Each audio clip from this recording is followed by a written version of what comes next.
Hello everyone, my name is Rachel. Welcome back to my channel. Today I'm doing my August wrap-up. I have 7 books to talk about today, and I am going to be doing something a little bit different with this wrap-up, where I'm going to talk about the book that I like the least first and work my way up to the book that I like the most. I'm going to see if I like this format.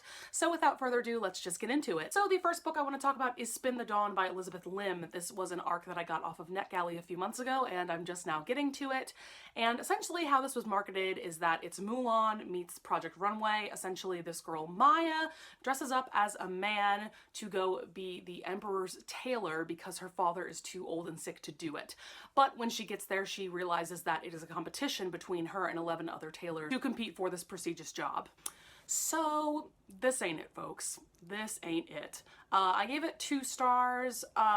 Okay, so the first half of the book was actually pretty good. The first half basically chronicled her getting to the Imperial Palace and her competing to be the Emperor's tailor. Then the second half of the book sent her on this quest slash journey with this enchanter that she meets, that she's falling in love with, and honestly, the entire second half of the book was just so tedious to me. And honestly, this whole book just felt like Lim took her own characters and an Asian-inspired setting and just plugged them into a very generic YA fantasy formula. Characters were bland, the romance was just okay, it wasn't anything to write home about, and I honestly just didn't care all that much about the story. Usually I would have DNF'd this book, but because I got past the 50% mark, I just hate DNFing something when I've gotten that far into a book, unless something really problematic has happened.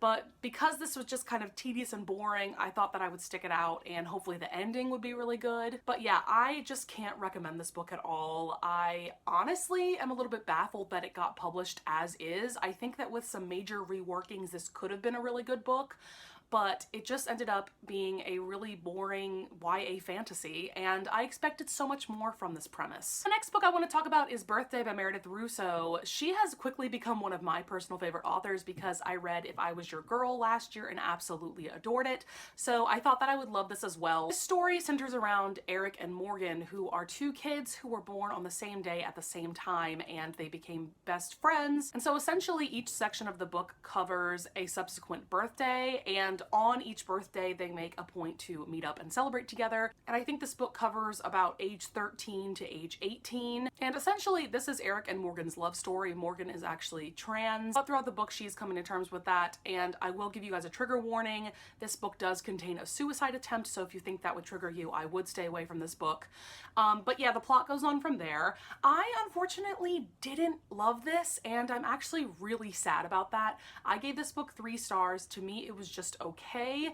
I think that this book lacked a lot of substance, actually. It was only about a 6-hour audiobook, and I just don't think that that was enough time to really bond with these characters. I just never felt that emotionally invested, although I felt bad for what Morgan was going through. But we don't really get all that much of a sense of Eric and Morgan's personality, other than the fact that Morgan is trans, she loves makeup, while Eric is sick of his dad and he likes to play guitar, and they both want to stop playing football. And what was also weird is that other more important events, such as Morgan actually going to therapy, are kind of glossed over, and those sections of the story actually go by really fast, when that's something that I would actually like to read more about. I will say that some things that I did enjoy, I like to see how their lives were changing over the course of this book, and I really did enjoy the very loving and supportive relationship that Aaron and Morgan have. But honestly, I was just left feeling very confused at the end of this book.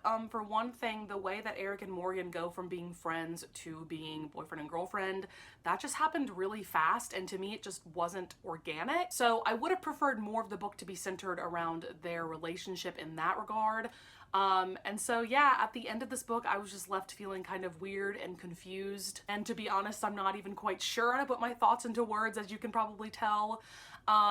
But yeah, unfortunately, I can't recommend this, but I totally recommend that you check out If I Was Your Girl. And the next book I'm going to talk about is The Red Scrolls of Magic. This is by Cassandra Clare and Wesley Chu. This is book 1 in the Eldest Curses series, and this is essentially kind of a spin-off series from the Mortal Instruments that takes place between City of Glass and City of Fallen Fallen Angels, and this centers around Magnus and Alec and their vacation to Europe. And essentially Magnus is accused of creating this cult that he has no memory of creating. So for me, this book was good. It wasn't great. I gave this 3 stars as well.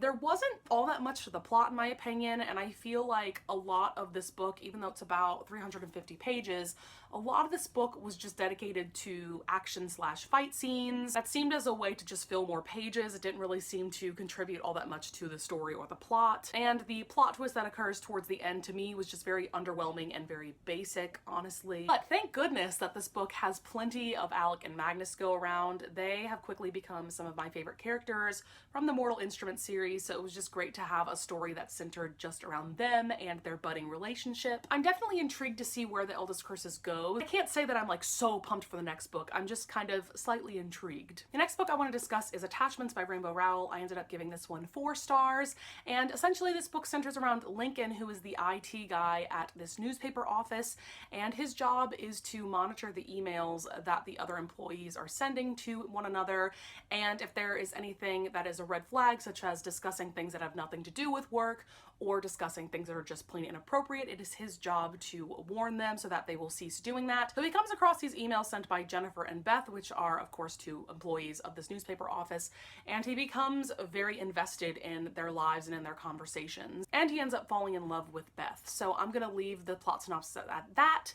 To be honest, there's not a whole lot going on with this book plot-wise. This basically just centers around Lincoln and how he finds himself and how he eventually finds love at the very end of this book. But I couldn't help but enjoy every page. I know that Rainbow Rowell is kind of a problematic author because of Eleanor and Park, but I just really enjoy her writing style, and I thought this was a really good book of hers, and I absolutely adored the ending of this. I made sure to put a note of that in my review. So the next book I'm going to discuss is All American Boys. This is by Jason Reynolds and Brendan Kiley. So I gave this book 4 stars. I really enjoyed it, and I just feel like I learned so much from it, but I'm going to give you a plot synopsis. Basically, this centers around Rashad and Quinn.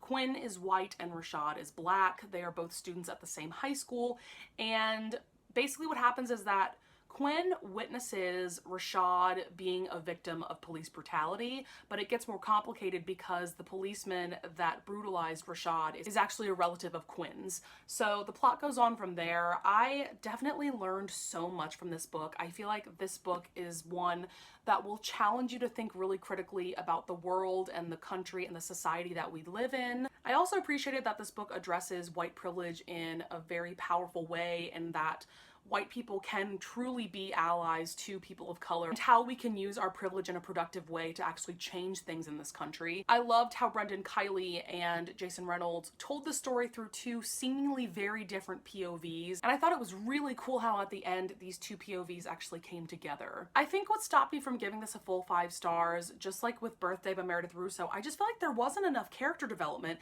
This was also only a 6-hour audiobook, and yeah, it's over 300 pages, so you think that would be enough time to really develop these characters, but I just didn't really get a full sense of their personalities, and because of that I just couldn't get all that emotionally invested. Of course I felt horrible for what Rashad was going through, and this book is still really powerful.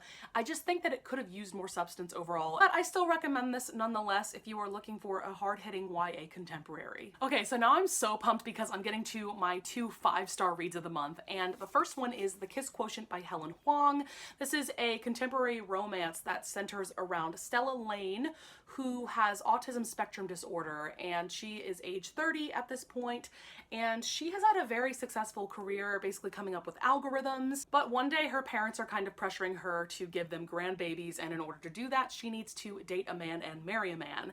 And so she realizes that she really just doesn't have enough experience in the romance realm, and so she decides to hire an escort, and that is Michael Fawn, who is pictured here, to basically teach her all about love and sex and relationships.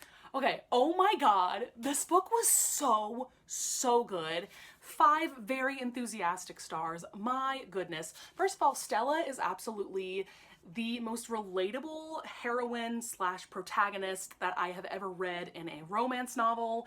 I myself do not have autism spectrum disorder, but I can totally relate to her social awkwardness and, to be quite frank, her inexperience when it comes to love and romance. I know I'm definitely calling myself out here, but I don't even care because I just loved this book so much. I just adore how she shows that she is just so much more than her autism spectrum disorder. Also, honestly enjoyed every single character in this book. I thought that they were all very well fleshed out, and the plot and the story was also just very well paced, and I enjoyed every single page of this. And this is just everything that I have ever needed from a new adult smutty romance novel. So I cannot recommend this to you guys enough. Also, the ending was amazing, and also Helen Huang's author's note was just incredible. It made me tear up. I totally recommend that you guys read that at the end of this book. And yeah, as you can tell, I am just obsessed with this. And the last book that I have to talk about is Queen of Shadows by Sarah J Maas. This is the 4th installment in the Throne of Glass series. I actually did an entire reading vlog dedicated to my reading experience of this book, so I will definitely link that down below. But all that I will say is that I absolutely am obsessed with this book. I gave it a very, very enthusiastic 5 stars. It has for sure been the best installment so far. The second I finished reading this, I legit hugged this book to my chest for like 10 to 15 seconds because it was just so amazing, and I'm a book nerd, and I'm complete Sarah J Maas trash now, and I'm totally fine with that. Also, I just need to give a shout out to Brittany the Bibliophile here on BookTube. I will definitely link her channel below. I absolutely love her channel, and she is the one that really inspired me to finally pick up this series, and I'm just so glad that she did. I don't think I would have picked up this series without her recommendation, but because she loves it so much, I knew that I was going to enjoy it because I love pretty much every book that she loves. So yeah, I just wanted to give that quick shout out. And that is going to be it for my August mid-month wrap up. I hope you enjoyed, and I hope you would consider subscribing, and don't forget to push that notification button down below so that you will be notified every time I upload. Thanks so much for watching, guys. Bye!